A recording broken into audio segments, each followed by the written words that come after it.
The catering kitchen is open.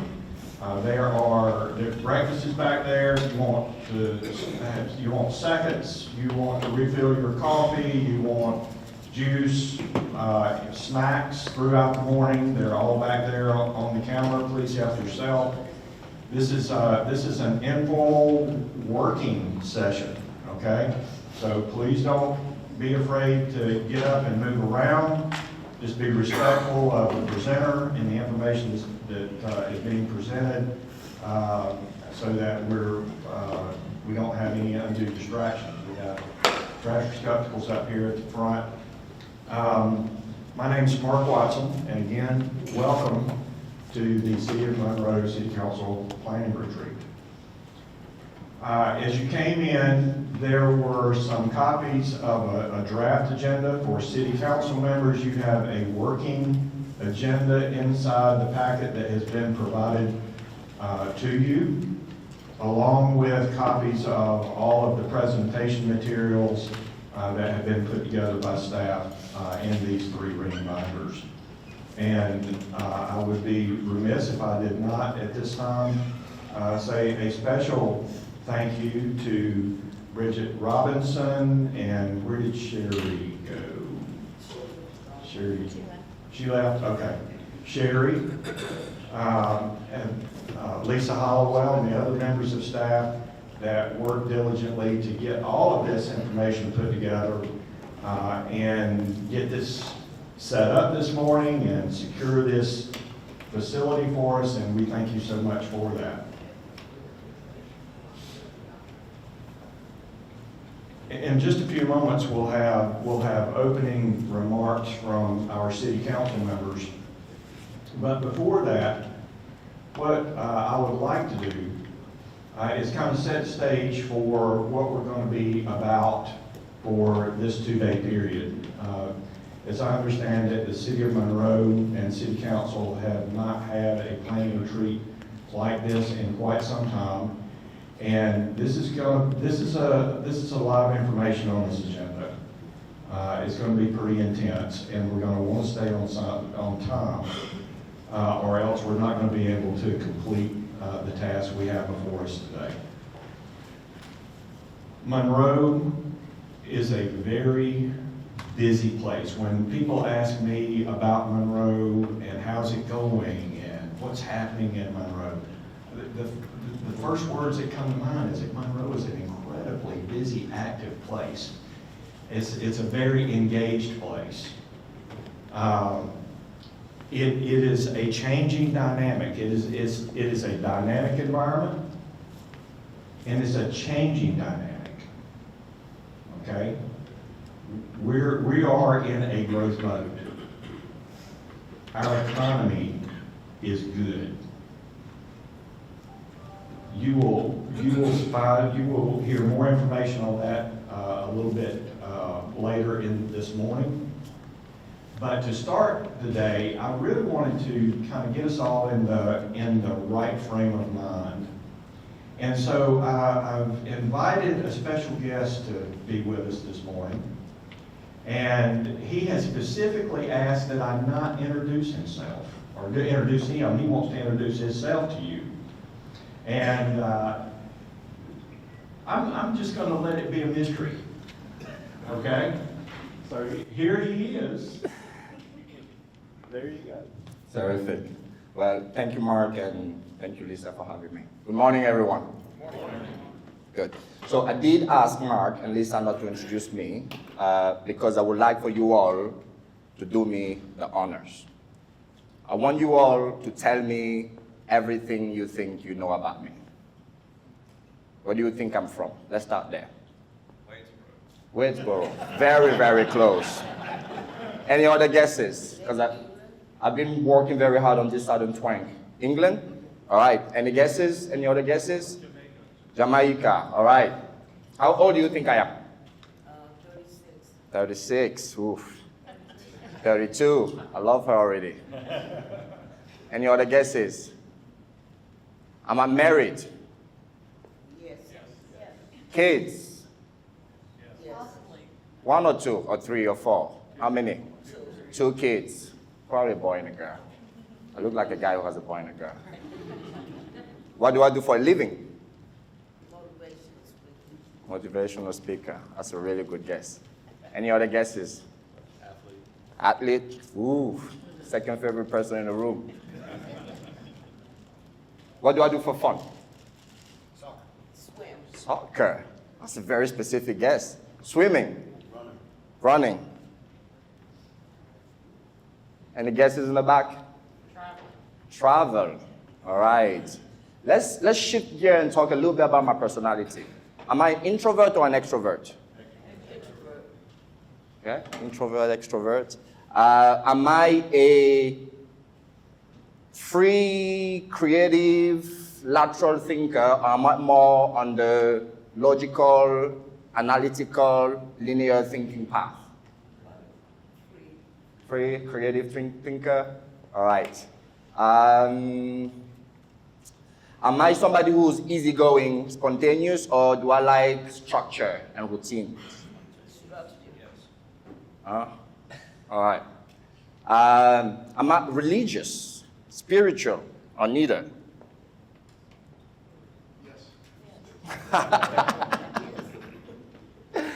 Good. Well, thank you all for indulging me. Before I tell you what the point of the exercise was, I would like to take the opportunity to confirm and clarify some of the assumptions that were just made about me. My name is Junior Nyem. I'm originally from Cameroon on the west coast of Africa. I came to the US in 2006 on a full scholarship to play soccer and study at a small private university down the road, called Wingate. Even back then, I knew it was an opportunity of a lifetime, one that could possibly change the trajectory of mine and my family life. But I also knew that it was an adventure with many challenges ahead. After all, I was a 19-year-old who was leaving his family and his country behind to go to a place that he had never visited. I had $100 in my pocket, no family in the US, and I could barely speak the language. So you can imagine my excitement and the pride that I shared in with my family when 6 years later, I was walking across the stage to get my MBA. But the excitement of that incredible milestone was short-lived because for the next 6 months, I couldn't find a job. I was being denied for every job I had the misfortune to apply for.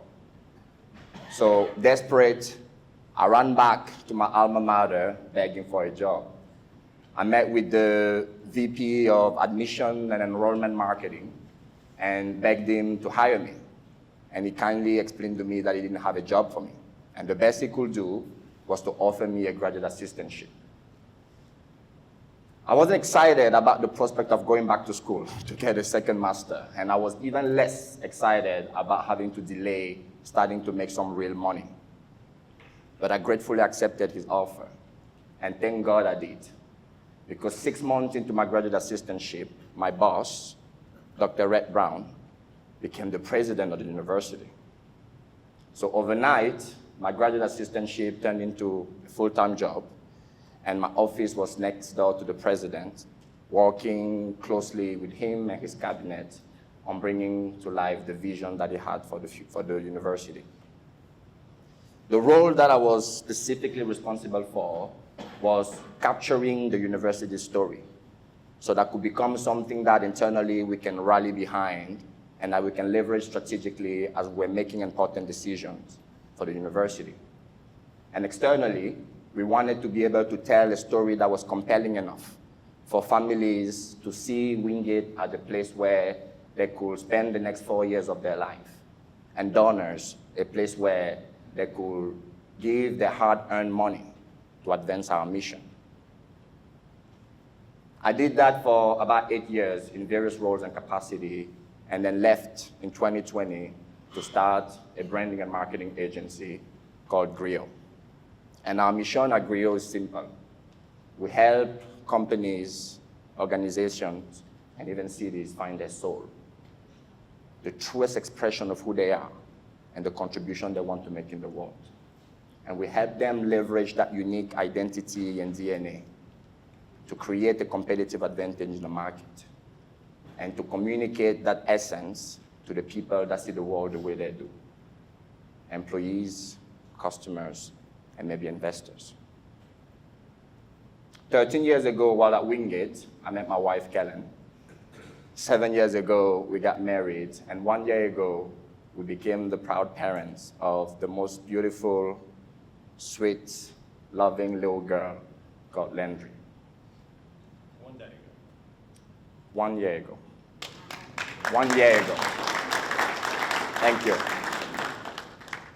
So back to the exercise. I love starting with that exercise because it emphasizes a point and an idea that I stumbled upon a few years ago. And it is this idea that there is a gap that exists between how we see ourselves and how other people perceive us. I call it the image perception gap. And it's a gap that people, companies, and even cities have to close.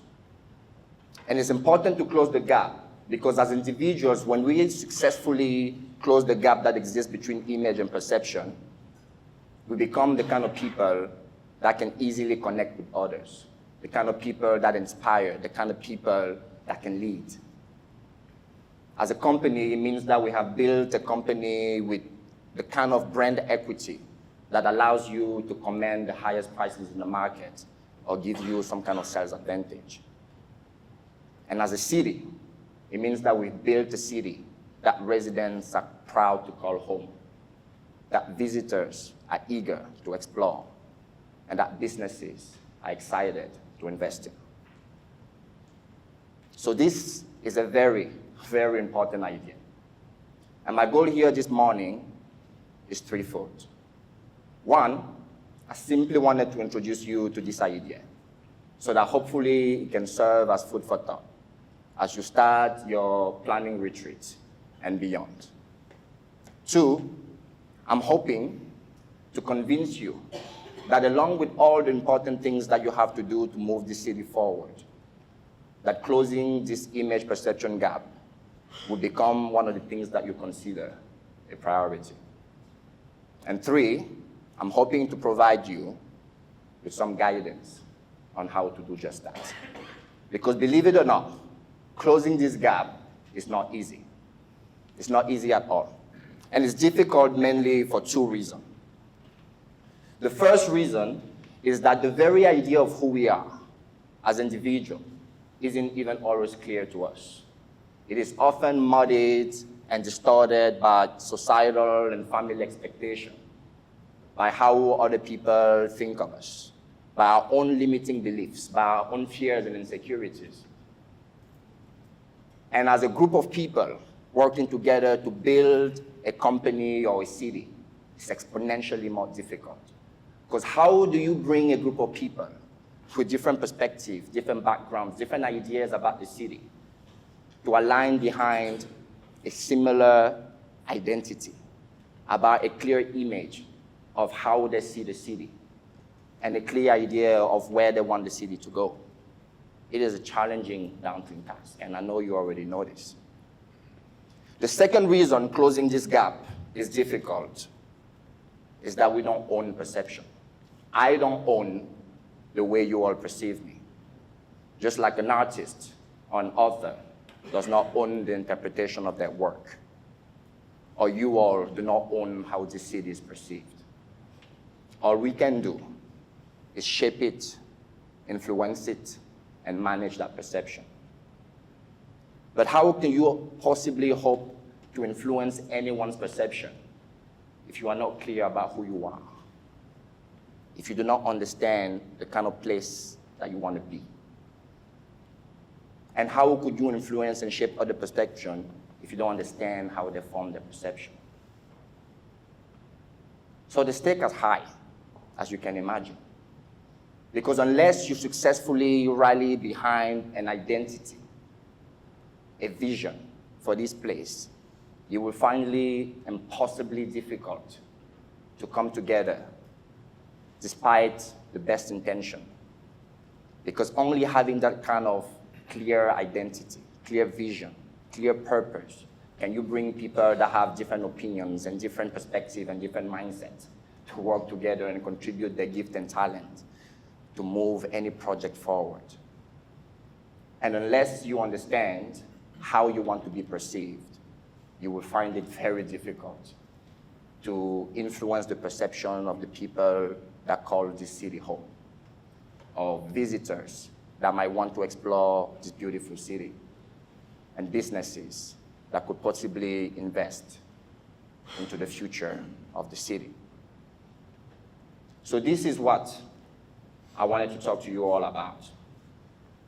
And because this piece is so challenging, I wanted to provide you all with 3 recipes, 3 pieces that I think are critically important for you all as you hopefully embark on this journey of closing this image perception gap.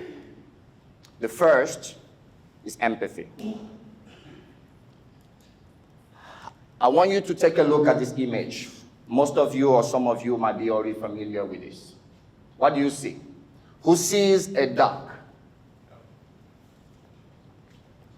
Who sees a rabbit? All right. Who sees a duck and a rabbit now? Who can only see one or the other, although you have been told now that there are 2 shapes on this figure?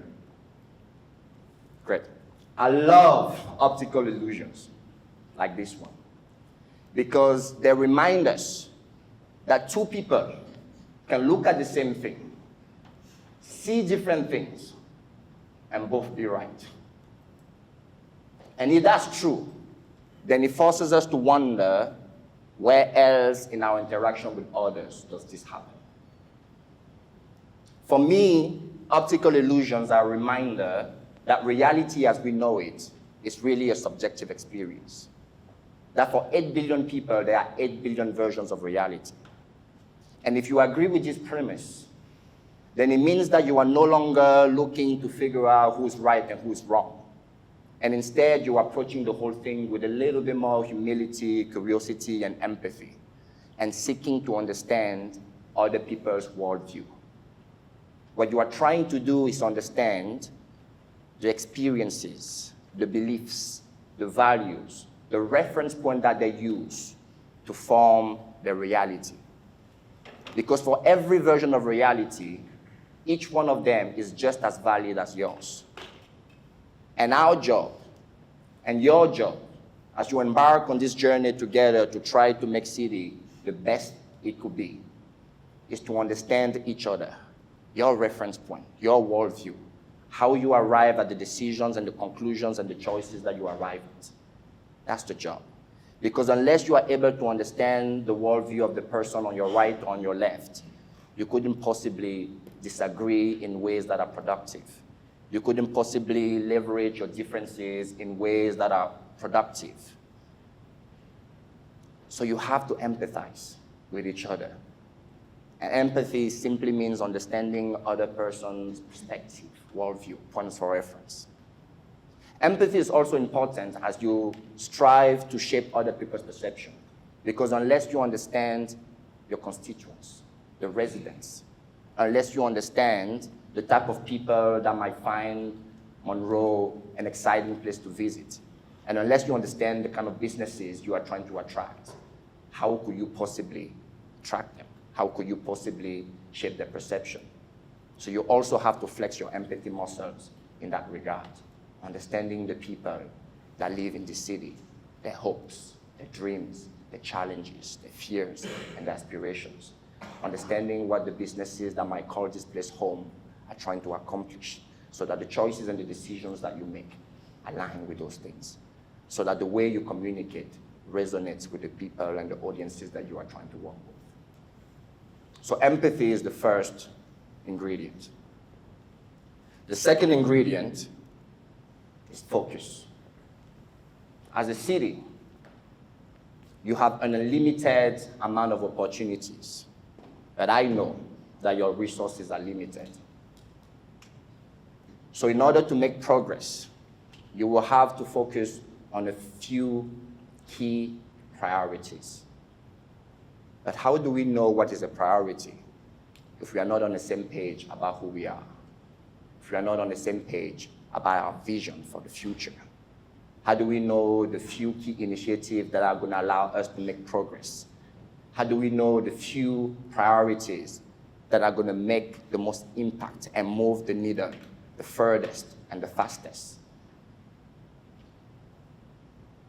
Here too, the need to know and understand each other, to rally behind a common identity, a common mission, and a common vision becomes crucial.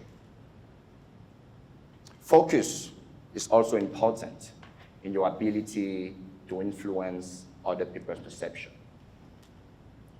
Steve Jobs, legendary president and founder of Apple, reminded his team that the world is a very noisy place and people lead busy lives. So we are lucky if they remember anything at all about us. So we have to be very clear about what it is exactly that we want them to know about us. Every great brand, every great city is known for one thing, for one big idea. It doesn't mean that that singular idea is all that they are, but they know that the more things they throw at people, the less likely people are to remember anything at all about them. So they rally behind a common idea, around a common message, because it increases their chances of being known, understood, and remembered. So in your ability to work together, to set priorities, and your ability to communicate effectively with your respective audiences, focus is going to be a very important ingredient. And then lastly, is this idea of signaling. I started today by illustrating that there is a gap between image and perception. And this gap exists because people have no direct access to who we are as people. You have no direct access to who I am. All you can do is stitch together partial information that you collect at various touch points. And in your case, it's just the way I stand, the way I look, the way I dress, the way I sound, the ring on my finger. And you stitch together all those pieces to create a coherent story about me. Although we try not to, we first and foremost judge a book by its cover. But if you're going to work with someone and build something lasting, something meaningful, you're going to have to go a little bit past the cover and get to know the person behind the title, behind the policies, behind the idea. You will have to get to know the people that you work with. Because once again, that is your only opportunity to disagree in ways that are productive.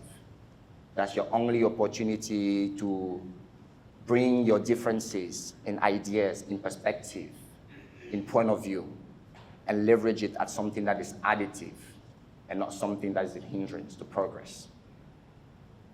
Because in the end, it's so important for us all to understand that we all have something to contribute. And it's precisely because of our differences that we are able to create something that is greater than the sum of its parts. And as you try to shape and influence other people's perception, you will also have to remember that just like you did this morning, they are simply collecting information at various touch points to create a coherent story about this city. So everything you say, every experience, every campaign you will run, every collateral you will design will have to tell a coherent and consistent story. Because those touch points is all people get as they are trying to understand who you are as a group of people, as they're trying to make sense of this city, as they're trying to decide whether this is a place that they should spend an afternoon with their family, or decide whether this is a place they want to open their business. They really don't get access to the unique DNA of this place and instead rely on those touch points. So those are the three ingredients: empathy, focus, and this idea of signaling. I want to leave you with a story. In the 1970s, New York City was in a bad place. Crime was at an all-time high. Tourism at an all-time low. In 1975, the city was on the brink of bankruptcy. In 1977, a widespread blackout caused looting across the city, and 1,400 businesses were completely vandalized and destroyed, leading to the arrest of close to 5,000 people. That chain of events really tarnished the reputation of the city, and it shook the sense of identity and belonging that New Yorkers felt about the city. It was clear to the leadership at the time that something dramatic had to be done to change the perception of the city as this place that was dangerous, this place that was impossible to live in, this place that was risky to invest in. So among other things, they hired an agency and launched the most incredible rebranding of all time. And that work led to the iconic phrase, jingle, and logo, "I love New York." And as you already know how this story ends, New York City was able to generate billions of dollars in visitors and investment from various businesses. Monroe is an inflection point. Not for the same reasons as New York City, but at an inflection point nonetheless. And just like those leaders made decisions that completely changed the trajectory of New York City and turned it into a place that is consistently ranked as one of the most attractive places in the world, the choices and the decisions you will make in the next 2 days, in the next few weeks, months, and years will also determine the future of the city. And I hope we can look back at this specific moment in time and pinpoint it as the time when everything changed for the city and when its potential started to become fully realized. Good luck, and thank you for having me.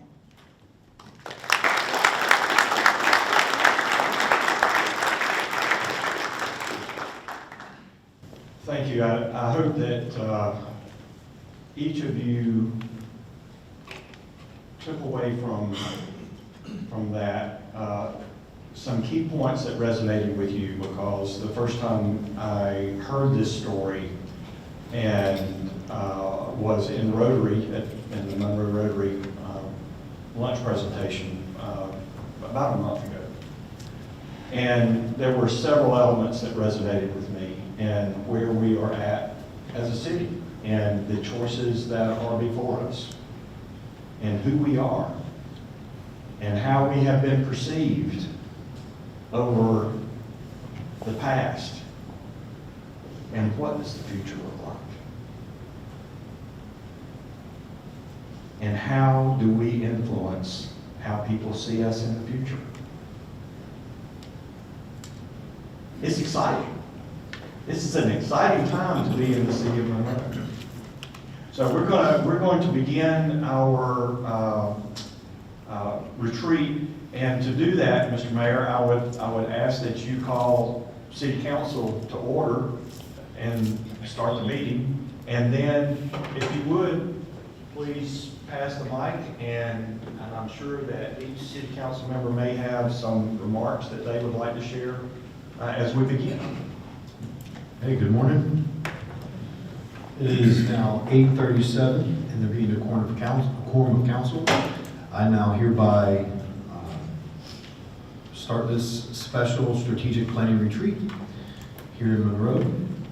And let's see here, Franco, if you wanted to start? Sure. Good morning, everybody. My name is Franklin McGee. Mr. Speaker, I believe already, there were so many things that resonated with me as you were speaking. I was just jotting down a few things. But kind of piggybacking on City Manager Watson, the perception is key. It's very important that we lead with a fundamental kind of foundation of how we're perceived by our constituents, by our employees, by our community as a whole. And a couple of things that I kind of jotted down was, some things that stood out to me was leading with a growth mindset, by way of being open to new ideas, embracing change and opportunities, and being intentional of how we lead. And just kind of ask ourselves, are we focused on all people and the city of Monroe as we are perceived by all? And also want to kind of accept his challenge of embracing the perceptions of our citizens, to challenge our own perceptions of how we lead in our own individual positions as we are ambassadors for our city. So as we embark on this very, very important strategic plan retreat, I want us to all be reminded of why we're here and who we're serving, and to assure that we are thinking courageously and out of the box, and making sure that we challenge ourselves to kind of lead with a new beginning. As City Manager Watson said, let's kind of move forward. Let's not think about the past, but let's embrace who we are as a city and the things that we will do as opposed to the things that we have done. Thank you. Thank you, Councilman. Councilwoman Anthony?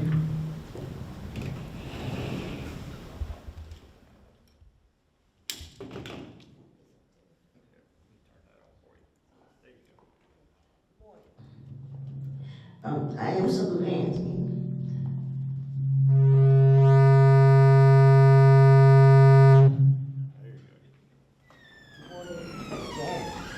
I am so Anthony, and this is an exciting time to be living anywhere, but especially here in Monroe. I'm excited about all the possibilities. Listening carefully to the presenter. His 3 parts of everything focuses settlement. I do agree all of those are important. I think empathy is especially important because each of us brings a different perspective to our role as council people and as citizens. We bring whoever we are, whatever our experiences were, what our environment is, how we grew up, what we expect. So as we try to serve, we need to always keep in mind that we serve all of the citizens, that we try to put ourselves sometime in their shoes as we make decisions. We have to move away from ourselves and our personal beliefs and feelings and serve for the better good, for the greater good. It's important that we stay focused, that we try to be on the same page as much as possible, that we learn to communicate and collaborate. And civil living is important as well. I also think that as a group we need to decide what we want Monroe to be. Having said that, I think that even though we're not in the past, we need to be cognitive of what the past was to make sure that we don't repeat or let that be the emphasis of our serving. I think that appearance or perspective is very important. It's very important to me that we never appear to have any impropriety, that we put our own egos aside and try to be a cohesive group and serve with as much harmony as possible, which is not impossible, though sometimes it seems that way. I think we need to decide if we want to be a bustling city, or we want to have a small town feel. I think it's important that we really learn to listen to each other, look at each other's body language, so we can be a more cohesive group. I think it's important that we listen to the citizens, not so to do everything the citizens want, but to make sure we have a pulse as to what they're thinking and believing, because the citizens are really the most important part of the city. I can talk longer, but I'll stop and give somebody else a chance. Thank you, Councilwoman. Thank you, Councilwoman. Councilman Dotson? I'll keep mine short. I'll turn to you as I speak. I want you to look at my back. I appreciate all the effort that each one of you put into the city. You are important to the city, but the most important people are the ones who actually interface with our citizens. We got to make sure that we support them, get them to understand what our vision is. The importance of this council is to figure that vision out, give it to Mr. Watson, and it should flow down to you. We all want to pull in the same direction. You can't row the boat in small circles. I appreciate you. I appreciate you being here. And I look forward to working with this council to figure that vision out and to get it down to those people who interface with you. So I appreciate you. Councilman Carr? Good morning. Good morning. Good morning. When you're 5'7", you have to stand up. Council, I think, suffers from being the perceived most important group of people, and I think we need to balance it out many times with perhaps how insignificant our roles are when we look at all of you and the departments you represent and the jobs that you do every day. And the inflection and touch point for each of us may have been when we moved here, when we were born here, when we started our jobs, our families here. And I want our policies to help make all of the talking points or thinking points of when those actions happen be positive for you. I want to be approachable for each of you. Again, I hope our policies are good for everyone. I know that we have superb management, and I look forward to these next 2 days being a time that this council can grow together more as a body, and I appreciate everything that everyone has done in this room to put it together today. Thank you. Thank you, Councilman. Councilwoman Thompson? You might would prefer to look at my back instead of my face, but I'm standing over here. Thank you all for coming today. You're all appreciated more than I can say. And for my colleagues, I want to thank you, each one of you, and our management staff for putting this together. This is going to be an important 2 days for us to hit the reset button in a lot of ways and to get to know each other better. I think the presentation was excellent, and it just resonated with me in many ways, as Councilwoman Anthony and Councilwoman McGee said. It's important for us to understand each other even better and to take the time to get to know one another more. We've had an opportunity to be together in a lot of different ways, but I'm looking forward to drawing on our strengths, understanding our weaknesses, and using those things to say, okay, where's our common goal? What do we want to accomplish? And I agree fully with the statement. What do we want Monroe to be? A small town feel or a bustling city? Let's figure it out, move in that direction together, and I think we'll be much stronger for it. When I had the opportunity to campaign and to run, and then much to my great surprise and delight, I would say, I won to be able to serve. I thought then, public service is, a unique position, and you have to be willing to put sometimes your own thoughts and ideas aside to listen to other ones, and then come together for, again, a common purpose. But when I look at some of the things we've been able to accomplish up to now, they're generational decisions, and they're going to affect folks, our children, grandchildren, long after we're finished with this tenure. And to remember that and the privilege to be able to do that is significant. And I think perhaps these next couple of days will underscore that as we work together to make more decisions like that. Because what we do will matter for good or maybe not so good. And I would much rather it be all good. So thank you for being here today. Thank you for putting this together. And it's my privilege to be a part of it. Thank you. Thank you, Councilwoman. You know,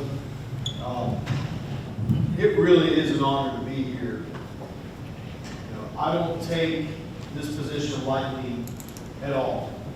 I'm grateful for every one of you because here's the deal, you decided to come to work today. This is an option. You don't have to be here. You chose to get up and come here and serve the city of Monroe.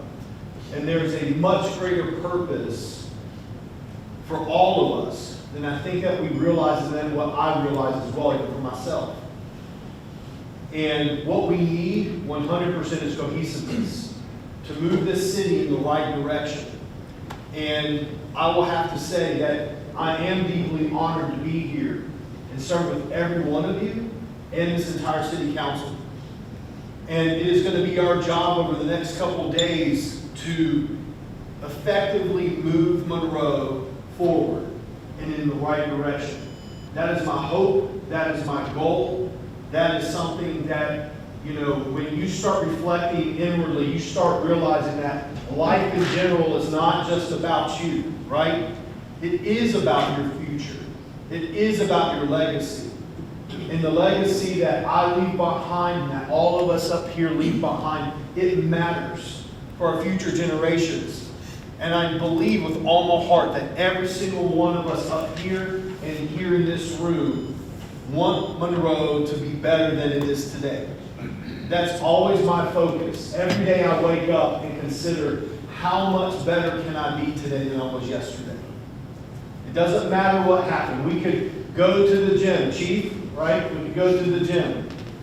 We could have done great things yesterday, but it matters what we're doing today. And so I just want to say thank you for being here, and I look forward to the next couple of days, today, tomorrow, to bring that focus into one vision. So thank you.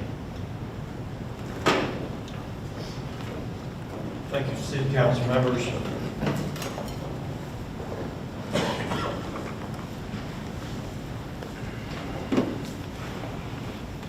The first thing that we want to do with our planning retreat is really to give you some foundational information.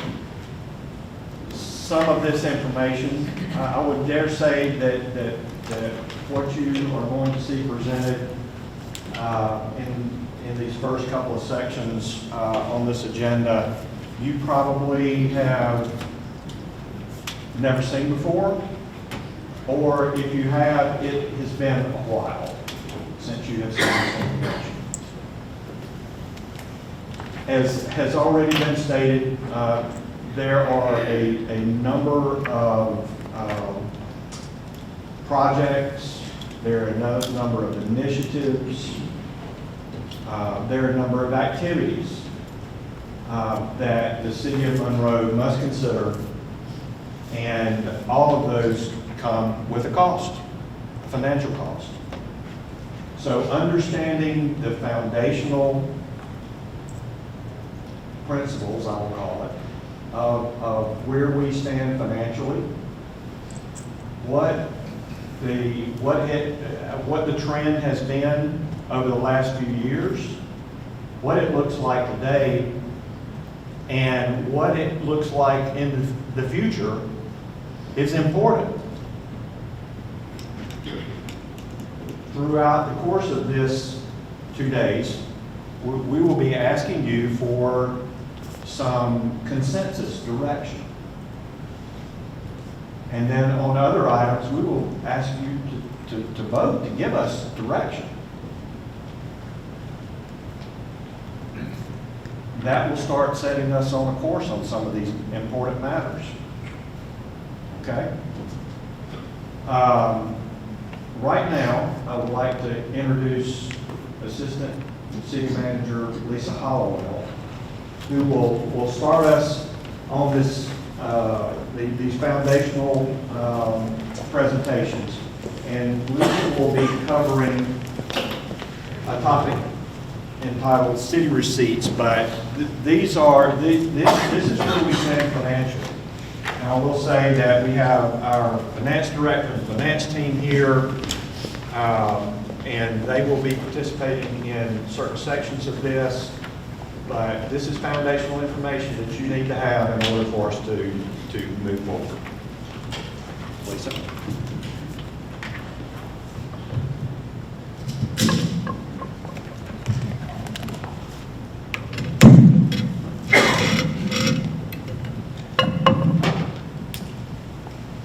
Good morning. Good morning. Mayor Burns and Mayor Pro Tem and council members.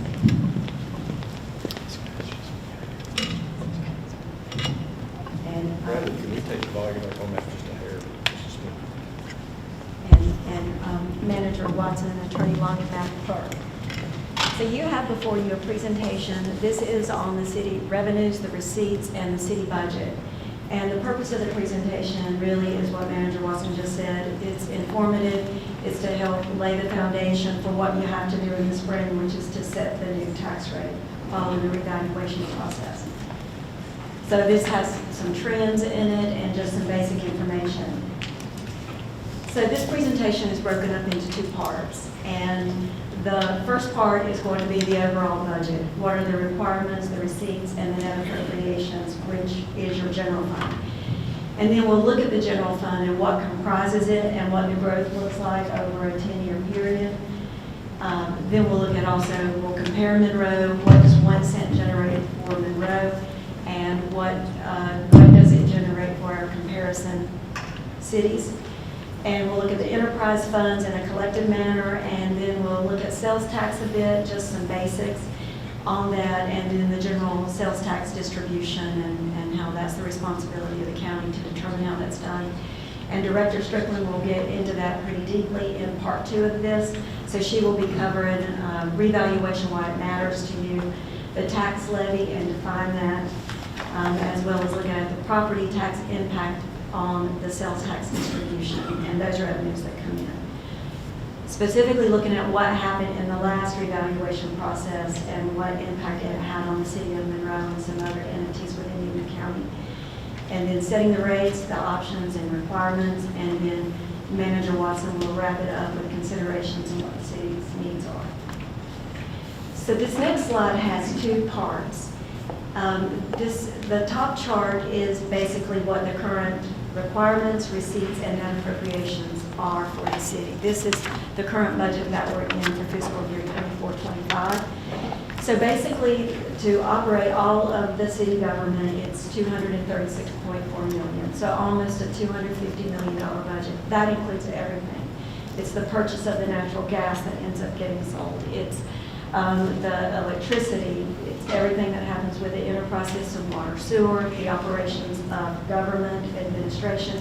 So everything is thrown into that $236.4 million, of which the receipts are $170 million. So think of your business enterprise funds. That's what this is. It's over 70% of the total budget. So $170 million from the sale of the natural gas, the purchase of the electricity that's sold to the customers, water, everything is thrown into this in the enterprise. So what's left is the general fund. And the general fund is $66 million in the current year's budget. And that includes the basic property taxes that are collected, sales taxes, some fees, and a few other things that are a part of that general fund. This chart here shows what's happened. What does that look like over a 10-year period? So you've got this 10-year information is provided by the finance department. And on average, the city spends about 97% of their revenues each year. Now, in and of itself, that is not a bad thing because we have a very healthy fund balance that you heard on Tuesday night from Director Strickland. There's almost $50 million in a fund balance. And that's partly because the city council has its own policy that 25% of the operating funds have to be set aside.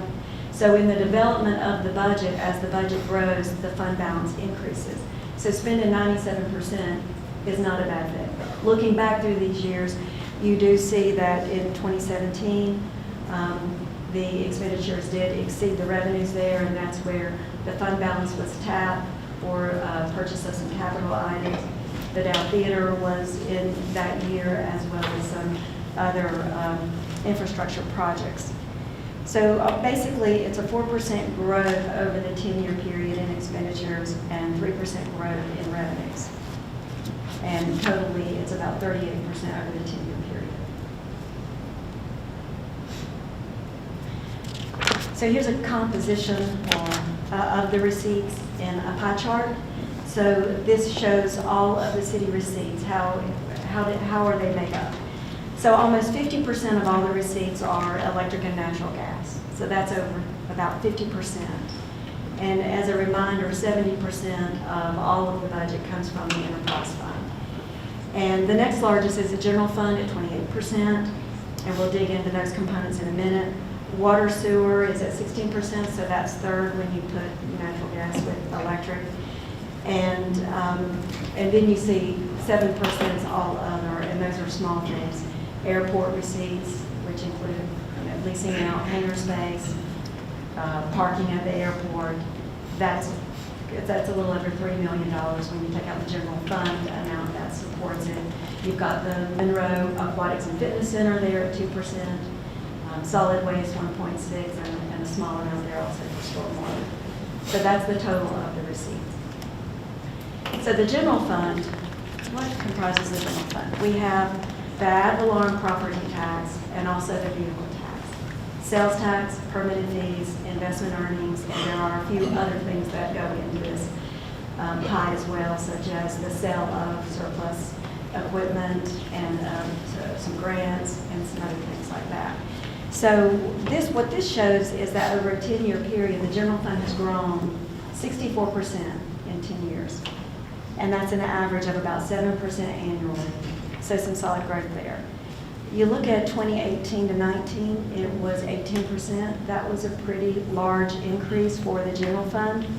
And Manager Watson and I were talking about what all contributed to that. And I did go back and look, and the Supreme Court did rule in 2018 to allow states to start collecting taxes, sales taxes on e-commerce. So that kicked in around November of that year, and the state and county started collecting on that. And in 2020, you see a decrease, just a very slight decrease of 1%. That was when the pandemic hit for 4 months out of that fiscal year.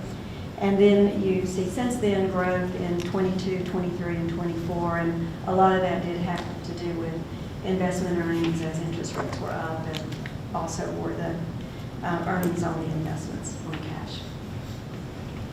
And the general fund is primarily made up of property tax and sales tax. So you have property tax at 55%, and sales tax 22%, and then all others. There's a bit of reimbursements that's deposited into the general fund from the enterprise funds to pay for those support services that administration provides. And then there are you've got other there at $3.5 million. That includes some other intergovernmental transfers and the sale of surplus items and penalties and interest that get passed on to other accounts. So the general fund, the ad valorem tax, the property tax. Monroe's tax is 50.2 cents per $100 of assessed value. So 1 cent equals $579,000. And that includes your property tax, the commercial, the residential, and vehicle. It's all included in that. And there's a downtown district tax that's 19.5 cents, so that's bound by a geographical location in the downtown. So any property that's there, that individual would pay an additional 19.5 cents, and then also for a vehicle that's registered in that area as well. So the sales tax is distributed. It's determined by the county. Director Strickland's going to get into that, so I'm just going to skip right over it. So comparing 1 cent among our peers. This was provided by the Finance Department, so I appreciate this. And this is 2024, and it does not include vehicle. So that's why you see Monroe showing at $521,000. Just a reminder, most of these other cities that are showing here, they don't provide quite the level of service that Monroe does. Monroe provides about every service possible to the residents of Monroe, and many of these maybe just do the basics or even less. Monroe is a full-service city, so you have it providing police and fire and water, sewer, sanitation, cemetery, airport, golf, theater. And just for an example, I did just take a look at Indian Trail as one of the comparisons, since it's there in the county. It provides planning and zoning and parks and rec and the street department, but then purchases its police and fire protection, and it's not quite similar, but when you look at this first chart at the top, that's the amount that's collected on 1 cent, and the bottom is the tax rate. So these line up. You see at the top, Monroe falls in the middle of these, and then looking down below, you see what the tax rate is in the structure. And you've got some of these municipalities in the county that have a much lower tax rate, but generating about the same amount per 1 cent. Sales tax basics. So in North Carolina, the state and the counties may levy taxes. And the state has a tax amount of 4.75 cents or 4.75%, and the state keeps it. That's what they keep at the state level to help run the state government. Counties can then have an additional 2 to 2.75 cents, and it's shared with municipalities. So all 100 counties collect or levy an additional 2 cents. And there's 3 different articles of General Statute 105, and I'll just touch on these briefly. Article 39 is 1 cent, and all of those, this is a point of sale, so if it's sold in the county, all of those funds come back to the county to be distributed per the county methodology. Article 40 is 1/2% or 1/2 cent, and that's part of that has a restriction on it to go for schools, as well as Article 42. 42 is a point of sale, but a huge chunk of that has to be used for the school system. There is an exception. I guess some counties can make the case that they don't need those funds for the school system, and if they make that case to the local government commission, then they don't have to use it that way. So the distribution from 40 and 42 is after the requirement for the school system. A couple of others just to mention is Article 46. This is the optional quarter cent. So this is another 1/4 cent.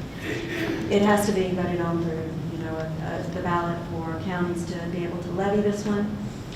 It's a point of sale. If counties do it, they don't have to share with the municipalities. There's about 30 other counties that have attempted to get this passed, but haven't been successful. And Union County doesn't participate in it. And then the last one on this chart is Article 43, which is the transit tax. And there are 4 counties in the state of North Carolina that levy this one, and that's Mecklenburg and Wade and Orange and Durham. And also the city of Charlotte and the town of Huntersville receive some of that transit tax too. So that's not highly used as of right now. So the sales tax forecasting and collecting, I just want to mention a couple of things about it. It's very difficult to forecast sales tax, but one thing that I would recommend when we go through the budget process and start looking at what we think that's going to be is that we look at the General Assembly and Office of State Budget and Management's consensus forecast, because they're already forecasting it for the state tax, and then we get down to the regional level, we can probably use some of that information. The retailers, and just how it works, the retailers have the relationship with the Department of Revenue. So they're sending in the taxes and their reports to the Department of Revenue. The Department of Revenue then sends the distributions out to the local governments. They're typically several months behind on that, where you may be in the spring and still getting the Christmas economy showing up. So the key takeaways here is that There's a significant growth in the city general fund and enterprise funds over the 10 years. The current budget is about $240 million. Over 70% of that comes from your enterprise fund. 66% is the general fund, and that's your property tax and your sales tax. And 1 cent of property tax generates approximately $579,000. Property tax rate is currently 50.25 cents on the 100, and Monroe provides more service than most of its peer cities. And Mr. Manager and Mr. Mayor, that completes this part of this. We're going to have Tax Administrator Van Harrell provide some information on revaluation, and then Lisa Strickland will come up and do part 2. May I ask you a question? Now, the peer cities all have possibly the same number of employees. Yes, the comparisons, let's go back to that one. With the populations here.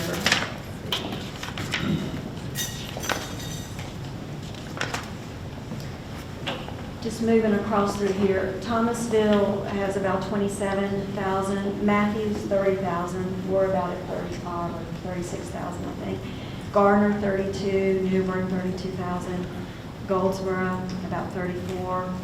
Monroe showing up in this chart is 35,000, and then Salisbury 36,000, Hickory 44, so a little bit larger, and Mooresville larger as well at 54,000.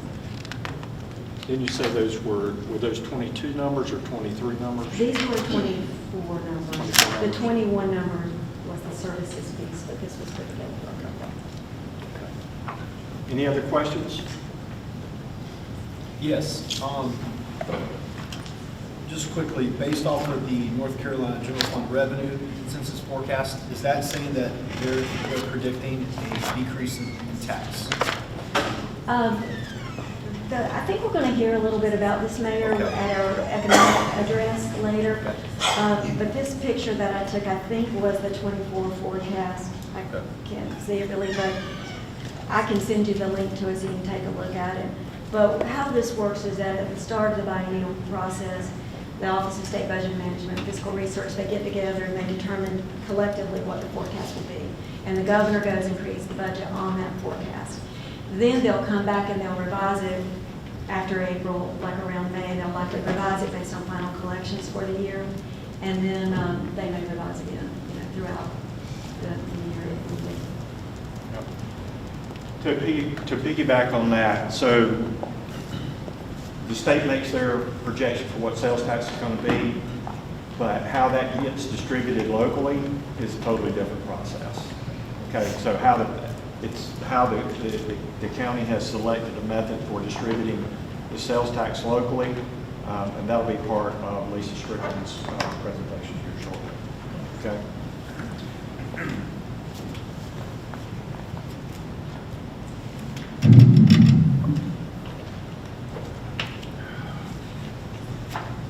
On this key takeaway piece, one of the things that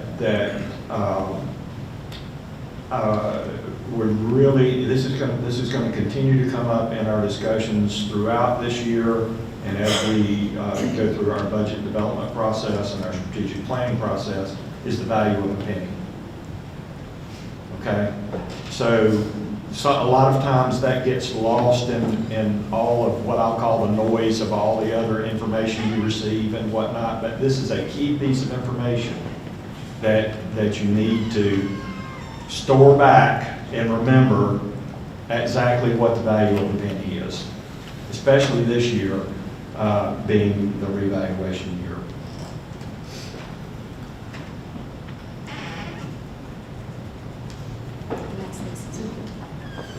Okay. Was there another slide? That was it? Okay. All right.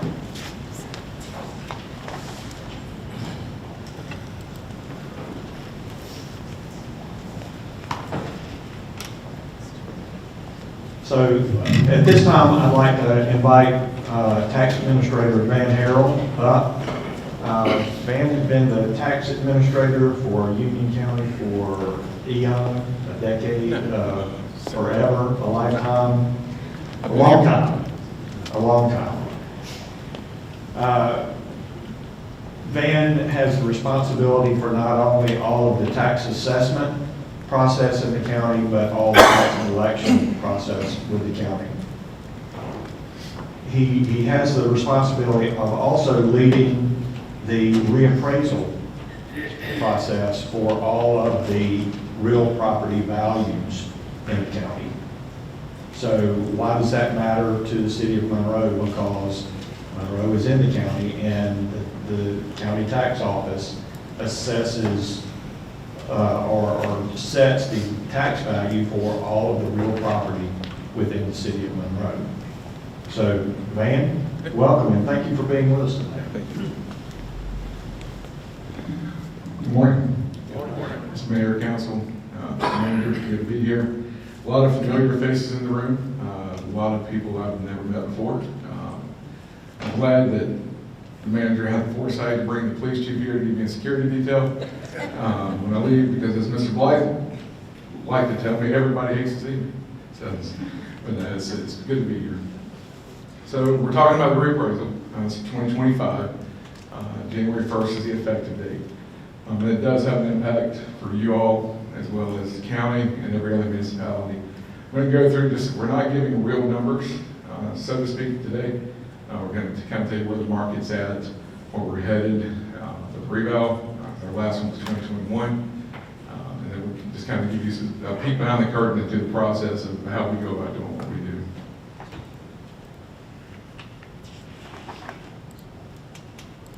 The 2021 reval process had been 8 years since the previous revaluation process had been done. 6 years. I'm sorry, 6 years.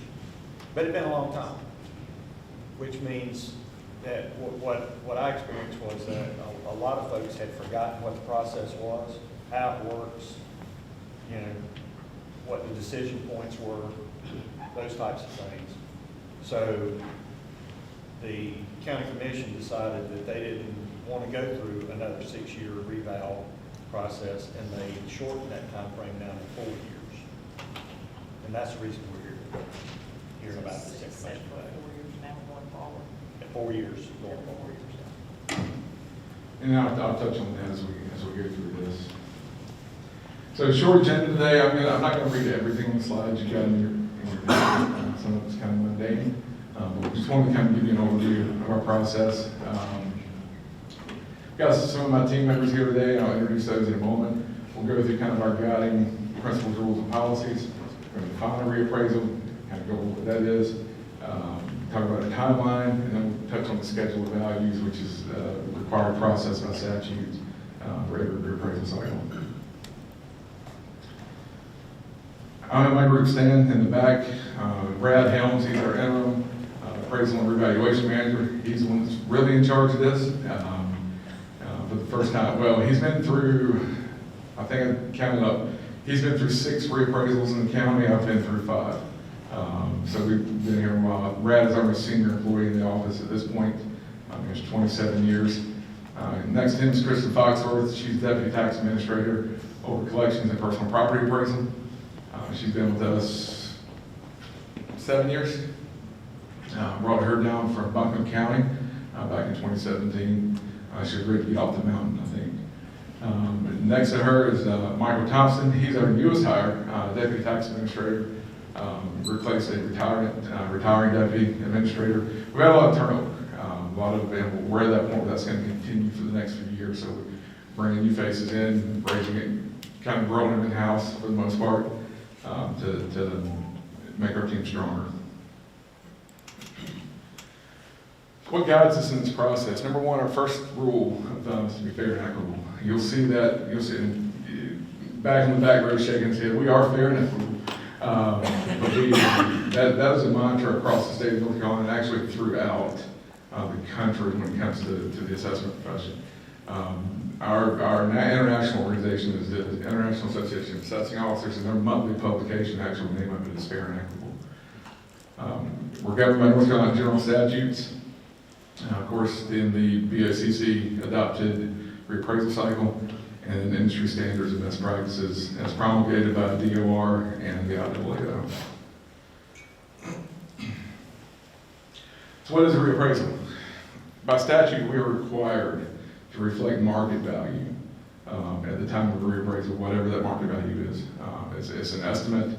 Some of you in the room I know are involved in the real estate world. You put 5 appraisers in a room together, you get 5 different opinions of value sometimes. And so that's kind of the way it is. But we look at things from a larger perspective than a fee appraisal would. We do this under mass appraisal. But we have to reflect the market, what the market is indicating in our data on the sales that we have seen pass through our office. We have to do that to be in compliance with state statutes. Again, reestablish equity. We want to make sure that there's no parts of the county that are overassessed, some that are underassessed. Even within the municipality, we want to make sure that's at the right point for everyone involved.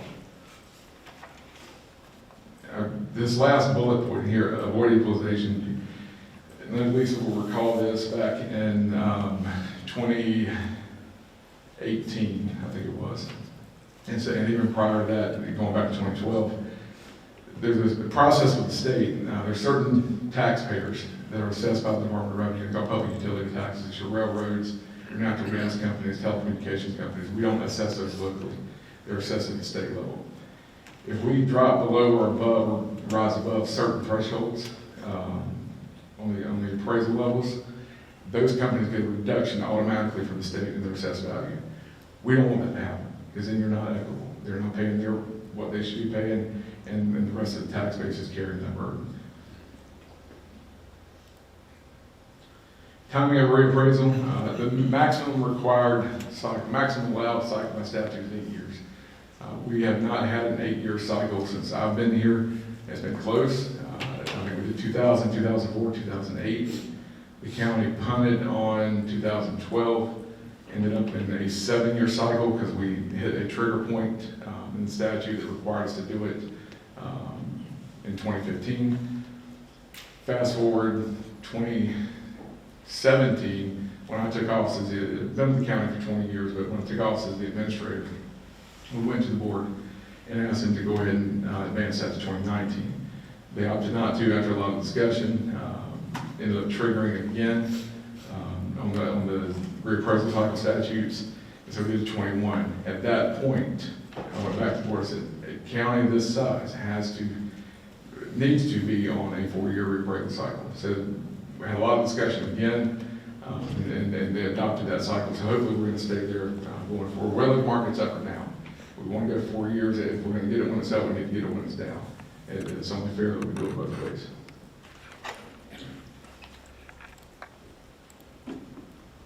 So what's our timeline from a work perspective? Go back to January 2023. This is not something that happens overnight. There's a lot of work that goes into this process. We submitted a reappraisal plan to the Department of Revenue. We do our reappraisals completely in-house. There are a lot of counties, especially smaller ones, that contract it out. They spend millions of dollars a year, every cycle that they go through to do that. I think the last time Union County contracted out the reappraisal was 1992. So we've done it in-house. It's been successful. And when you talk to other counties, sometimes they're not as successful, have a lot more issues with the data and the way their values come out if they contract that out. In the interim time, we've been working on this process. October 2024 coming up, we're going to present the schedule of values for 2025 to the Board of County Commissioners. There'll be a public hearing on that in November. And then the second meeting in November is when they will formally adopt that schedule of values. Then the fun starts. January 1st is the effective date. So starting in October, we'll start assigning values to the property and working through that process throughout the county. February 2025, we'll come back to all the city councils. We're starting our PR tour this week. We did this presentation at the county board in August. I was at Indian Trail Tuesday night with you all today. We've got 2 or 3 more next week, and then with that cycle, we just keep rolling through the spring. But we'll come back and give you more of a snapshot of where your values as a city as a whole kind of came out to be in the reval. We plan on that mailing notices to the individual property owners early March, late February, early March is when they typically go out. And then our estimated deadline for appeals will be May of 2025, toward the end of May. So you've heard me mention schedule values. This is required to be adopted every cycle, as I mentioned before. Basically, we look at this as kind of a recipe book. It's all the variables that could go into valuing property are included in this manual. This is our guiding policy for the next 4 years after it's adopted. We can't vary from this. So if you go build a house, let's say the market continues increasing like it has since 2019. If you build a house in 2027, we've got to go back to this book and value as if it exists on January 1st, 2025. So if we value you at $500,000, but you paid $700 to build your house, we're only going to value you at $500 until the next reappraisal cycle. So those values are kind of frozen in time, but when you do a reappraisal, it's just a snapshot, and it's frozen for that whole entire 4-year period. Next few slides are just kind of give you an overview of the county as a whole. From a market standpoint, the trends that we've seen, the data related to municipalities and the county separately, and kind of give you a snapshot of where Monroe is kind of on the scale. We're going to take a look back to January 1st of 2021. The Department of Revenue, anytime they do a reappraisal, they come to do a sales ratio study, and they look at your sales the previous year, or whatever time period they want to look at, and compare it to your new assessed values. The goal is to be as close to 100% as you can get, within reason. You don't want to be right on it, because then you're chasing sales, you're doing things that you really probably shouldn't be doing. January 1st of 2021, our sales ratio was 99.86%. Compare that to our current median sales ratio, and I'll explain what that is, of 65.94%. Now this is countywide, this is not specific to the city of Monroe. It's going to be similar numbers that you'll see in a moment, but sales ratio is just comparing your assessed value of a house to the sales price of a house that they sold. And so they look at that and they do a study, and when you compare those, currently we are, as a county, 34% of the market from what properties are selling for. Our median selling price as of countywide, as of July 5th, 2024, is $450,000 for a single family home. Compared to the 2021 median assessed value after that reappraisal of $293,000. That shows you where the market has shifted and the gap there between assessed values and market values. Sales volume for the past 3 years, we had total property transactions in the county just over 30,000 sales. What we consider valid sales to be 23,000, and that 23,000 is what is a good portion of what our valuation will be based on going forward in 25. Appraisal neighborhoods. I want to touch on this for a moment. This here is a map of Monroe. We did not look at the county as one neighborhood from the standpoint of valuation purposes. We break every area up into various appraisal neighborhoods based on similar properties, whether commercial, industrial, similar residential. That way things are more homogeneous and we can get a cleaner appraisal model built around those neighborhoods. For the county, in 2021, we had roughly 890 appraisal neighborhoods. We condensed that to 2025 because some of those neighborhoods haven't had sales since that time. So we found light neighborhoods and combined them together for valuation purposes. Monroe, so for the county, you can see we're down to 765. Monroe specifically, and all these colors you see in the map here represent individual appraisal neighborhood. Residential, we have 118 appraisal neighborhoods, and commercial, we have 38. Again, this data here is countywide. Residential median sales price, as I said before, $450,000. Commercial median sales price is $650,000. Industrial, slightly over $1 million per property. The one that jumps out to everybody is this median sales price per acre of land. That's countywide. What we're seeing in the sales data is $78,000 an acre. Is currently what throughout the county what property is selling for. This slide here touches on sales volume. It just kind of shows you the total sales versus valid sales over the last 4 years. You can see there's a declining number, and that's what we're seeing is volume is going down, but prices are staying up or even increasing slightly, even as we go through this 4-year cycle. Sales volume by jurisdiction. Here's where you'll see some Monroe-specific information since, I think it's January 1, again, 21 through July of this year. Monroe's had almost 4,000 properties sold in that 3.5-year time frame. Unincorporated Union County, slightly over 21,000. And then you see your comparisons here. Your top two municipalities in the county, obviously, Monroe and Indian Trail have the highest volume. Median sales price for Monroe, $408,500 as of July 10th of, that's for all sales between January 1st, 23 and July 10th of this year. I will go back and highlight. For the first time, we've had 2 municipalities that have broken the $1 million mark for median home sales. Marvin and Weddington are both right around 1.3 million for their median home sale in their jurisdictions. Again, current market overview for the sales ratio. This is countywide information again. Residential, as we said earlier, 65.79%. Commercial, 61%. And our industrial properties are roughly 40%. So those will all be seeing fairly significant increases as a class, moving into, from a value standpoint, moving into as we go through the rebound. So Monroe specifically, this is a sales ratio comparison chart. Our initial presentation to the Board of County Commissioners was in February at the budget retreat. So we wanted to do a snapshot for them, and we just left this in here of what the ratios were in February compared to what they were in July.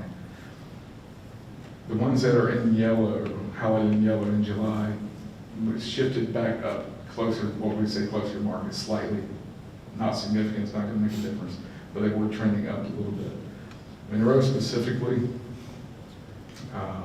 in February, sales ratio was just under 64%. Currently in July, it's sitting around 68%. So the gap back toward market has closed a little bit, but again, you're still looking at your 32% under assessed compared to the market. And I'll touch on that because I had a conversation, it was part of the discussion Tuesday night. That doesn't mean a 32% increase in value. It means a larger increase in value than 32% because you've got to look at your ratio compared to the gap. And that percentage of your 68% that comprises that 32% is going to be right around 52, 53%. So right now, trend in your values within the city will increase. What we're seeing countywide is between 50 and 60. We don't know for certain yet, but the numbers are in that neighborhood. This is a snapshot. I won't go into this a lot other than highlight the bottom. We've always heard about Union County's balance between commercial and industrial, residential tax base. We're still hovering around that 90%, 88 to 90% residential tax base in Morgan County wide. I mean, obviously for the city it would be different. And if you want specific numbers on that, we can come back and provide that later. So what's contributed to this shift? 2021, it was easy to point to COVID because that was when the housing boom kicked back in full gear. And the prices were just, I mean, people coming in and paid cash well above asking, and the prices just continued to escalate. So that's part of it, but it has continued. We haven't seen it fall back now. Again, like I said earlier, the volume is slowing, but the prices are stabilizing and kind of setting a new baseline for what the market is at this point. We will continue to monitor that through the end of this year to see if there's any significant shifts. But we don't anticipate that based on what we're seeing. Proximity, being in the Charlotte MSA, that's contributing hugely to this because we are a neighborhood, Union County is a neighborhood community for Charlotte as a whole. Supply and demand is an issue that keeps prices, going to keep prices elevated. Supply chain issues. You would think all that would be resolved. I heard last week, a couple of weeks ago, a development up in the Raleigh area. Folks have bought the houses, they're ready to move in with one exception. They can't get substations to connect to the power grid. So everything else is done, they just got to get to that because they're having supply chain issues with that, so that's still an issue. This is part of our public information campaign. We're going to do, I think in 21, even in the middle of the pandemic, we did 33 public meetings with municipalities, Rotary clubs, and various organizations throughout the county. We will continue to do that. We're going to try to engage more with various community groups again this time, just to get more information out to the public. We did do some meetings last time at the senior center in Monroe, which went over well, because we were able to talk to those folks about the tax relief programs for the elderly. We'll continue to do, I had my first media interview Tuesday. We've never done media interviews this early in a reappraisal cycle, so it's going to be interesting to see how this one develops and the coverage that we get. When we do these presentations, we do want to touch on tax relief, because I know that is a hot topic for a lot of people, maybe not in this room, but some of your constituents, especially for those sitting around the head table up here. There are options available that are mandated by statute. We do not control those at the county level. There's some equity issues with that because of the size of the jurisdiction. So we're working heavily with legislators and other interest groups at the state level that for certain counties of certain population sizes and certain corridors to make some other options available for the elderly. The income threshold to qualify for this is very low. And so if you make more than $37,000 a year, you can't qualify for this. You've got to be 65 and it's got to be your primary residence. But they do get a significant break, which is warranted. But getting across that qualification is a problem. So what I would ask the council is if you have a legislative goals agenda to the league municipalities is push this issue with them. Reach out to them, reach out to your lobbyists, whoever you can contact, say, hey, we need to get some movement on tax relief for our older population and for those that are less fortunate.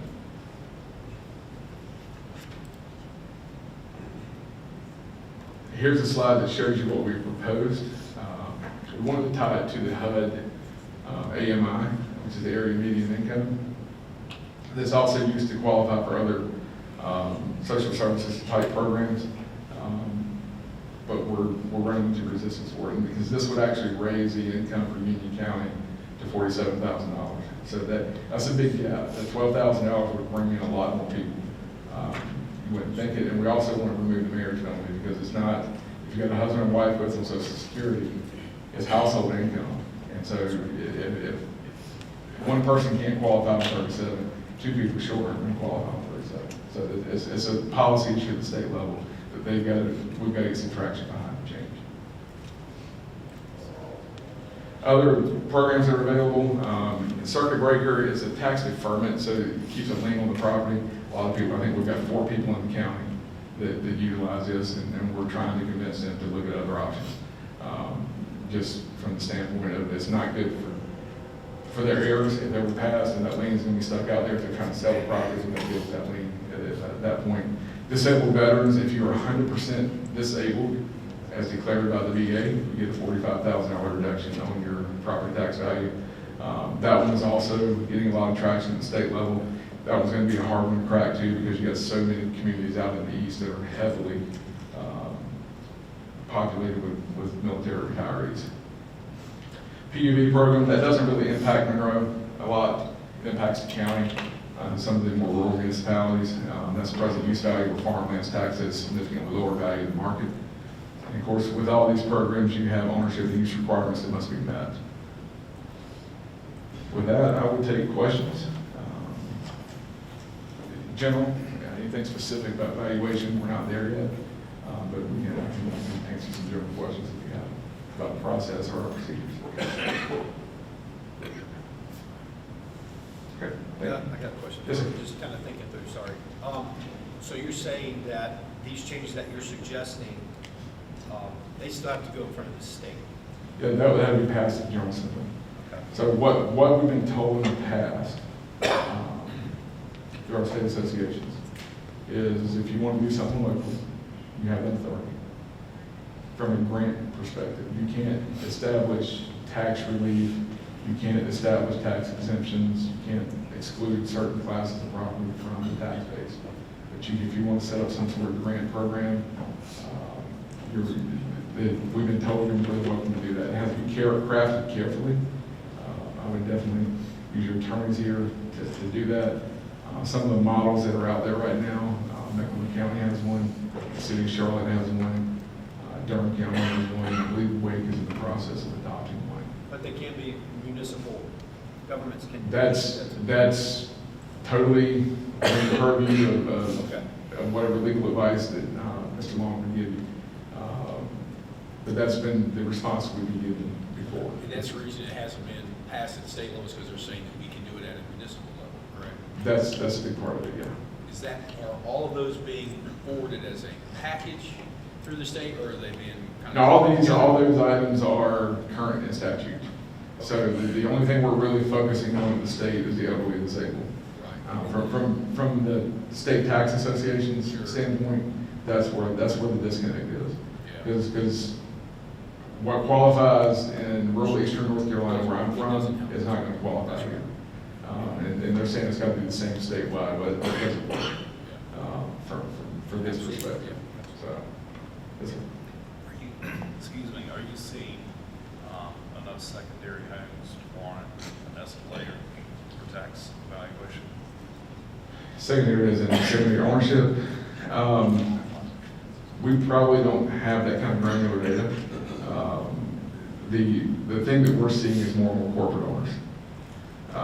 Unfortunately, in North Carolina, you can't have an escalator tied to that. So in South Carolina, you get a break if it's your primary residence. North Carolina, that's not the state law, so we wouldn't be able to do anything of that nature. That would have to be changed. That would have to be changed as well. What percentage are you seeing in these corporate or secondary homes that look as if they're corporate? I think, don't look at South Carolina a lot because it doesn't really impact us. But I think that number, residential, you're capped at, I want to say it's 4 or 5% on your assessed value as to what your taxes can be levied on. But I think if you're not a primary, it's 10 to 15 if I remember correctly, but I won't swear to that. So it's just a higher assessment level is what it comes down to. Could be more of a Could be.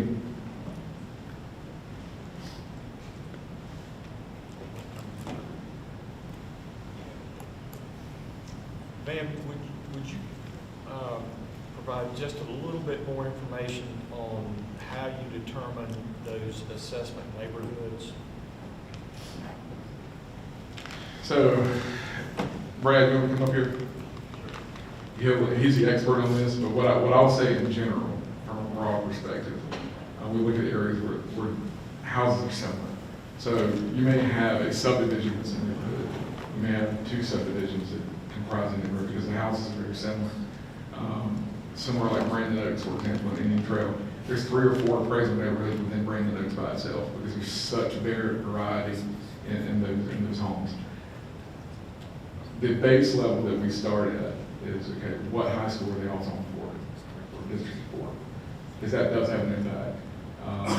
We'll going back to mid-20, whenever Cutlerson and Marble Ridge and Pleasanton were redistricted, and the Parkwood out of that, and you shifted that boundary. The impact was almost immediate on sales prices. If they were in Cutlerson district, the same house, same size lot, they were paying up here, Parkwood was down here. It's a perception, but it is a true market impact. And so, Brad, if you want to add any more detail to that. We do see school districts do impact. Well, we all know that the school districts in the county impact where home prices and where citizens want to live. So we do consider that. In most of our, we stratify our neighborhoods. We're looking at quality of homes. And most subdivisions are one neighborhood, a unique, it's a market area.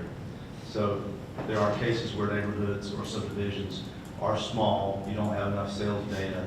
We will couple them with another comparable neighborhood, same quality homes, same style, same size. So we have enough sales data. That's why our neighborhood numbers have gone down since the last reappraisal in 2021. But yeah, so we became like 765 neighborhoods in the county, and it's quality, it's age, style, location is what goes to stratify those communities and their market areas is what they are. There's no difference between a private sale and a rental corporation purchasing homes coming in. I mean, it's just straight sales. As long as it's a fair market sale, we validate all of our sales, and as long as we vet them out, as long as it's an arm's length transaction, it was on the market, we consider them. To that point, thank you. To that point, if we just talk about land, let's say a farmer or historical landowner has 20 acres and they want to carve off 2 and sell it to their kid, it's never listed, it's not going to be an arm's length transaction. That may not qualify as a valid sale for valuation purposes. Is it a sale? Yes, but there's a chance that sale is below market value at some point. But as a developer comes in and purchases that property, and obviously it causes those sales to go up. Yes. So someone who's willing to come in and make several $1 million off the development is probably willing to pay more than the person who's actually. That's true, but that we've seen that, and that goes back to the pandemic when the rental companies were buying up all the homes.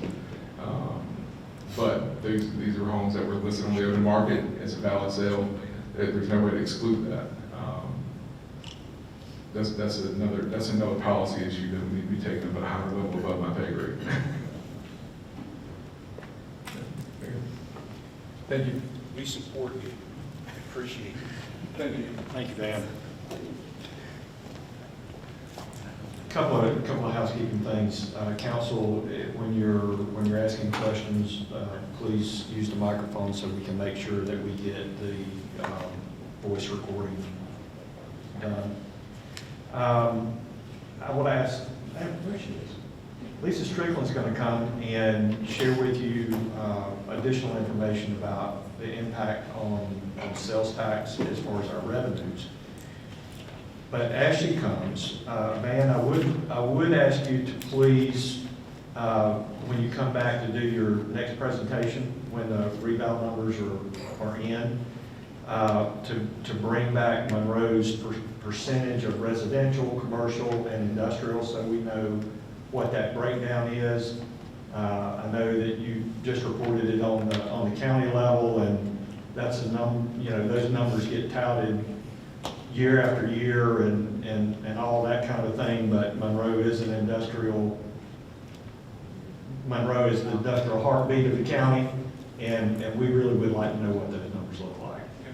Okay. Rob Miller, where you at? Right, come here, Rob. So one of the things that Van pointed out was, I believe, in the Raleigh-Durham area, that there were issues with the availability of components to be able to provide electricity. And I think Monroe has a really good story and is in a really good position. So I want to take this opportunity to make sure that everybody in this room hears our good story about being able to provide electricity within the city of Monroe and having those components on hand. Sure. Thank you. Appreciate the time. I didn't prepare anything for this, but here we go. Throughout the state, throughout the country, we've seen at a macro and micro level where people are not prepared to provide electricity for the growth. Van's example was a substation. Substation components are taking 2 to 3 years potentially to manufacture. You got to get them on order. You've got to pay up front. They increase the fees as time goes if you want to stay in line, things along those lines. On the micro level, there were transformer shortages back to 2021. We actually, my predecessor presented to the city council at a point that we were potentially running short. We were creative and we worked with our purchasing department to get as many transformers as we could on hand, and to be honest, we have a surplus right now. So we're in very good position. We are planning 5, 10, 15 years out for your electric and your natural gas utilities, and we're in a very good position to serve all the growth that's currently approved and anything else that you guys can say. Thank you. So the next topic we have on hand, it doesn't have an expiration date. No, sir. So we can pull it off the shelf this year, next year, or the next year, put it online and service those customers. It's just waiting on the customer. There you go. We're in good shape. Thank you, Rob. I know I put you on the spot, but I know you always have the numbers readily available and know what your business is. Lisa, please. This whole tax revaluation cycle in business can be very complicated. And one of the reasons we're spending so much time on this is because we want city council to be fully informed. This will not be the last time you hear about this topic, okay? But we want you to be very informed and able to make the absolute best decisions as an elected body for the residents of Monroe as possible. There is this relationship, funding relationship between the ad valorem property tax and the sales tax, okay? And in the last revaluation, there were some unintended consequences to sales tax distribution as a result of some of the setting of the ad valorem tax rates. And it was unexpected, and it did catch several municipalities and the county off guard. And we really don't want to repeat that. Let's learn from the past, make better decisions for the future. Please. Thank you.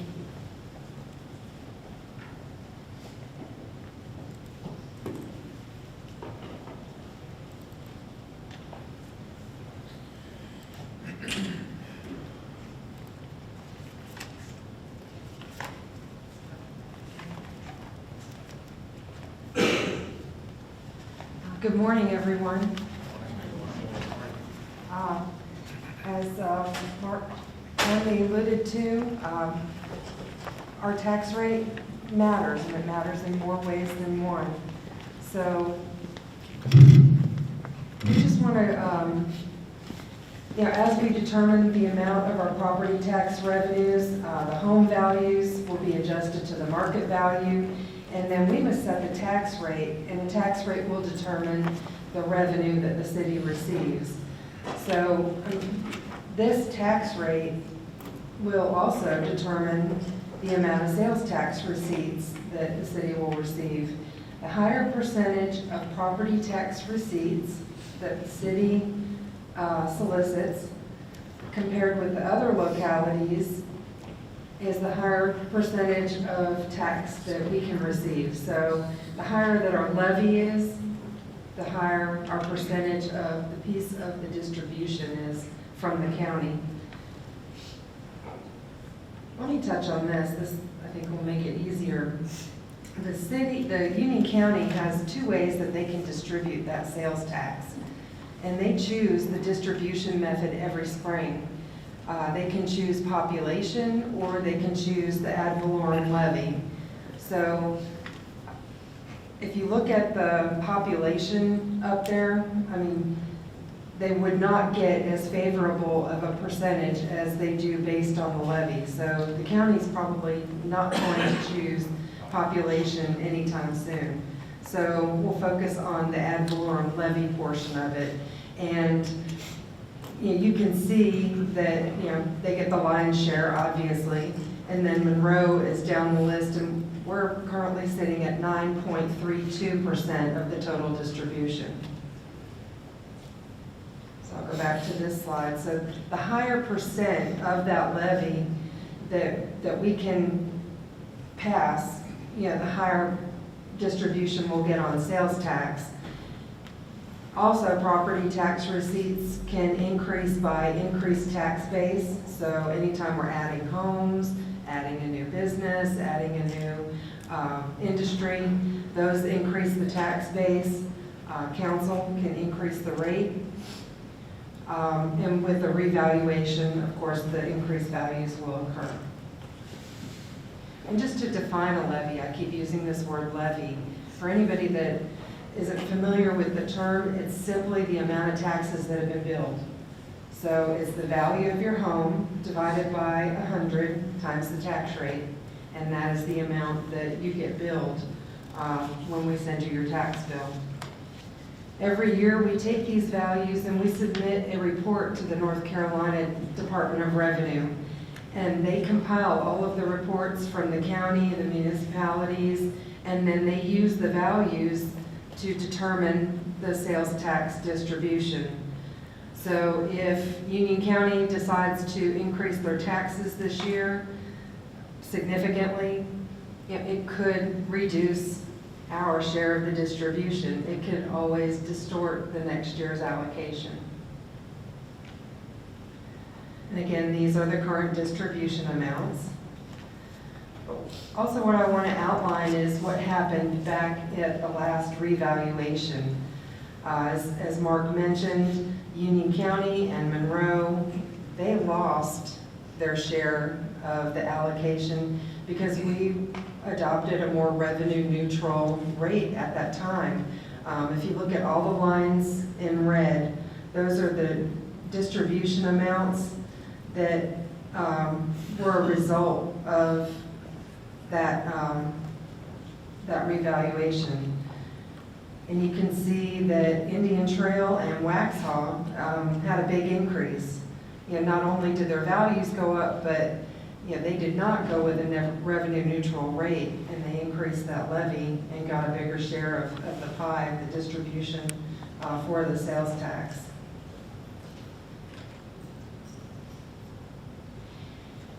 This history of just Monroe shows, if you look at the line for 2021, our share of the levy was 9.53%. So after the revaluation, we dropped to 9.06%.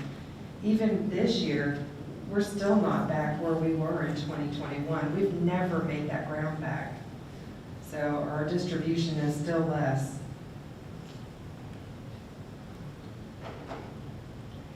So setting the tax rate. We set the tax rate when we adopt the budget, so we'll be walking through all of those calculations, and we'll know more when we get the values from Van in the spring. Then we can start doing some projections and making some suggestions. But the revenue neutral tax rate, as you've heard mentioned a couple times, is simply the rate that would produce the same revenue next year that we have this year.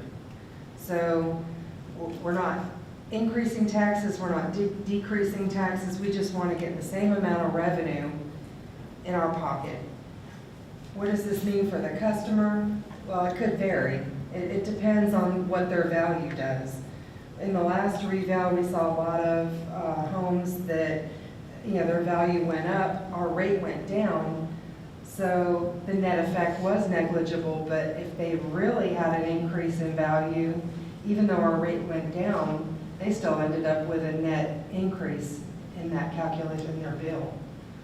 And then last time, the industries, they kind of just held their own. So I'll be interested, I like those percentages, you know, to see what those changes are, because I think maybe it'll be more substantial this time. The industries, the values seem to just maintain at the last time, or I hope we get a bigger increase this time. Let's see, the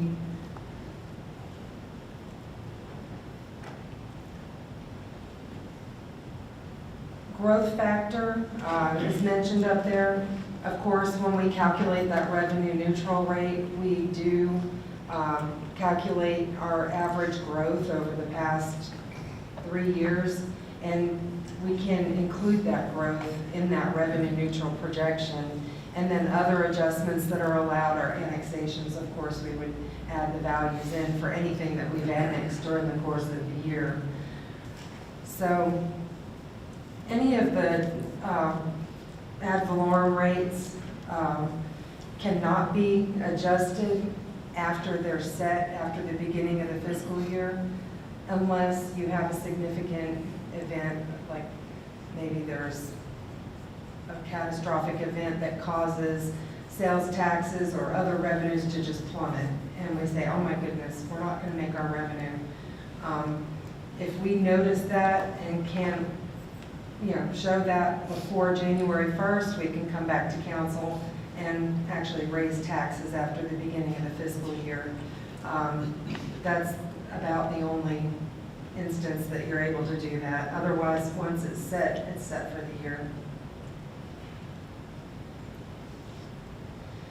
So what we're going to ask you is to consider all of the things that the city would need to do with an increased tax or with our tax funding. And Mark's going to talk about some of the projects that are coming up as real needs for the city. Thank you, Lisa. Any questions for Lisa? It's pretty straightforward. Good job. So this is just to focus your attention on what may be coming. Okay, this is not an exhaustive list, but it is a list of things that are either already in the works or coming to you for decisions that could, based on the amount of the revaluation values and what the revenue neutral numbers look like, could impact the tax rate. Of course, we have reoccurring operating costs and inflation. Tomorrow morning, you will be hearing about street condition improvements. You'll have some decisions to make about the condition of streets within the city of Monroe. I believe we maintain 172 miles of streets. Capital projects, you'll be hearing later this afternoon. It'll be this afternoon. Fire, that's tomorrow. You'll be hearing tomorrow afternoon about Fire Station 6. There'll be some decisions to be made. There'll be some decisions to be made about a replacement for Fire Station 1, combining that with fire headquarters. The idea of a City Hall replacement, several of you have mentioned that. We need some direction. Do we need to start planning? Do we need to start making plans for that? What does that look like? What does the timeline look like? We can bring information back to you further, but that has a financial implication, and then real property acquisitions. So again, this is not an exhaustive list, but these are major expenses that are going to impact the financial picture. All right. So at this time, and before we proceed with the next presentation, are there any questions of council? Or that you have of the information that's been provided so far? Okay?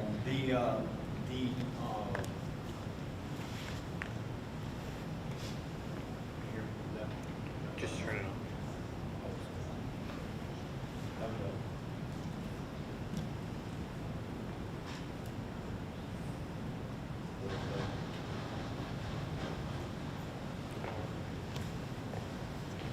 Okay. Okay, as far as the reassessment and understanding, we're not doing, that's not happening today. We're getting numbers for this meeting here. That's happening in the spring. The property revalue, the property assessments Yes, sir. are ongoing right now, yes, sir. Okay. That's a county function. And so the way that works is that as new sales occur, new construction, remodels, whatever it may be, all of that is being updated in the tax database. But those revaluation numbers are constantly being worked at this point. It is a process that actually is, the revaluation process is an ongoing process for the 4 years of the cycle. It's just a delivered report in December, after you saw the public hearings and things like that, and then the notices will come out. So direction from council on an increase, decrease, or revenue neutral. That actually comes when you set the budget. So those are all in June, when you set the budget. Okay.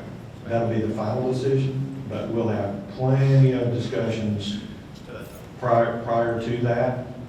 And by no means are we sitting up here saying there's going to be a tax increase, okay?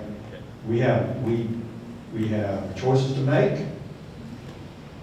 We will have a better idea about what the revenue estimates are going to be based off of the natural growth that we are experiencing in our economy.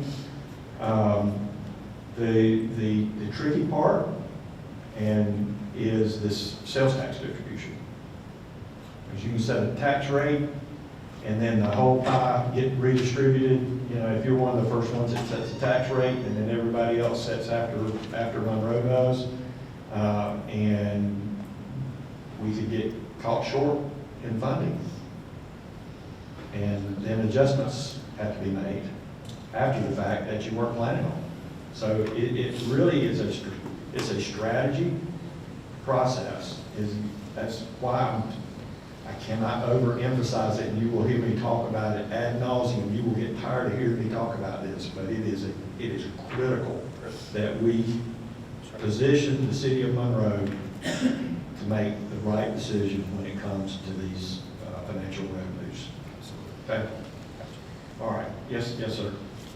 If it was interesting to council, and this is probably something for the county to help assemble the data, but I think the percentage of houses, particularly those two new home communities that are entirely investor owned, about potential income if there were an increased tax rate for corporate owned and secondary homes, but that would have to be a state action, correct? It would be. Yeah. And if there would be enough of those properties to warrant the time and effort to go through that. And that is a process totally owned and administered by the county. Is that something that could be assembled so that we know what potential income there might be, considering you could have a 10 to 15% increase added to their ad valorem tax? You can't, unless the city of Monroe establishes a special tax district, you can't tax at a different rate within your jurisdiction as it stands today.